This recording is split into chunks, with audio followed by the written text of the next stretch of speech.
महाभारत युद्ध के शुरू होने से पहले कई घटनाएं घटित हुई थीं, जिनके बारे में हम अधिकतर नहीं जानते। आज मैं आपको ऐसी ही एक कहानी सुनाने आया हूं। भीष्म पितामह धृतराष्ट्र के लिए एक उपयुक्त पत्नी की तलाश में थे। तब उन्होंने गांधार राज्य के बारे में सुना। लोगों का मानना है कि वह गांधार राज्य आज के अफगानिस्तान के कंधार से संबंधित है। कहते हैं कि उसी समय के गांधार के राजा को आज का अफगानिस्तान का राजा माना जाता था। उसे गांधार राज्य का राजा होने के कारण गंधर्व नरेश कहा जाता था। भीष्म पितामह गंधर्व नरेश के पास गए और उनसे कहा, मैं आपकी बेटी का हाथ मांगने आया हूं ताकि वह कौरवों के राजा धृतराष्ट्र से विवाह कर सके। धृतराष्ट्र जन्म से अंधे थे और गंधार नरेश को इस विवाह में कोई खास रुचि नहीं थी, लेकिन गांधार राज्य हस्तिनापुर की तुलना में बहुत छोटा था, इसलिए उनका विरोध करना संभव नहीं था। इस तरह गांधारी और धृतराष्ट्र का विवाह हुआ। शादी के बाद भीष्म पितामह को एक बात पता चली, जो सुनकर उन्हें ऐसा लगा कि उन्हें धोखा दिया गया है। वह बात यह थी कि गांधारी मंगलिक थीं, इसलिए उनसे पहले एक बकरा के साथ विवाह किया गया था। हिंदू धर्म में माना जाता है कि यदि किसी का मंगल दोष हो तो उसके पति या पत्नी की मृत्यु हो सकती है। ऐसे मामलों में कभी कभी बकरा, पेड़ या नारियल से विवाह कराया जाता है।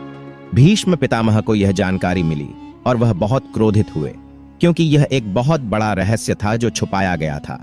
उन्होंने गंधार नरेश को और उनके परिवार को हस्तिनापुर बुलाया। गंधार नरेश ने भीष्म पितामह का निमंत्रण स्वीकार किया, क्योंकि यह उनके लिए सम्मान की बात थी।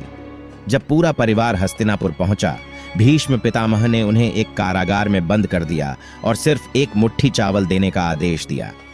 चावल इतना कम थे कि सभी लोगों के हिस्से में सिर्फ एक चावल ही आता था। उसी कारागार में गांधार के राजा और उनके पुत्र राजकुमार शकुनी भी थे।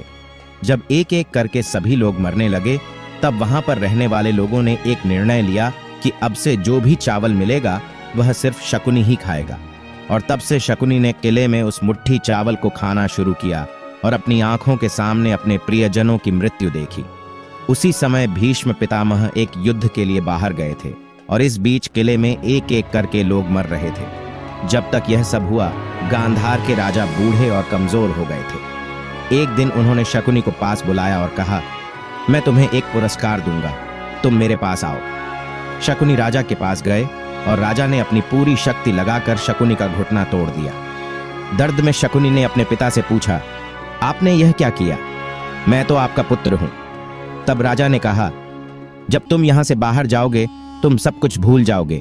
यहां पर तुम्हारे प्रियजनों के साथ जो कुछ हुआ था, इसलिए मैंने तुम्हारा घुटना तोड़ दिया, ताकि हर कदम तुम्हें यह याद दिलाए कि यहां पर जो कुछ भी हुआ उसका बदला लेना तुम्हारी जिम्मेदारी है। राजा ने फिर कहा, मैंने तुम्हें अपाहिज बना दिया है, तो मैं तुम्हें एक शक्ति भी देना चाहता हूं। जब मेरी मृत्यु हो जाए तुम मेरा अंतिम संस्कार मत करना, मेरे हड्डियों से 2 पासा बनाना, वह पासा बाद में तुम्हारे काम आएगा। शकुनी बिल्कुल ऐसा ही किया।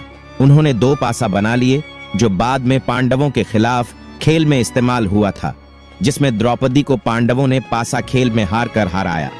महाभारत युद्ध के दौरान शकुनी ने अपनी पूरी चालाकी और कूटनीति का इस्तेमाल किया और अंत में कौरवों का विनाश हुआ।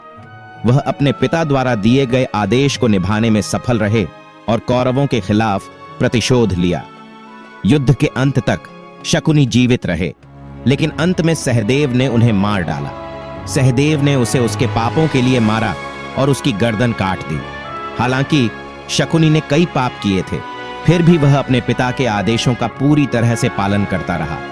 इस कारण कहा जाता है कि मौत के बाद शकुनी को स्वर्ग प्राप्त हुआ। आज के वीडियो में बस इतना ही। अगले वीडियो में एक नई कहानी के साथ फिर से आऊंगा। तब तक देखते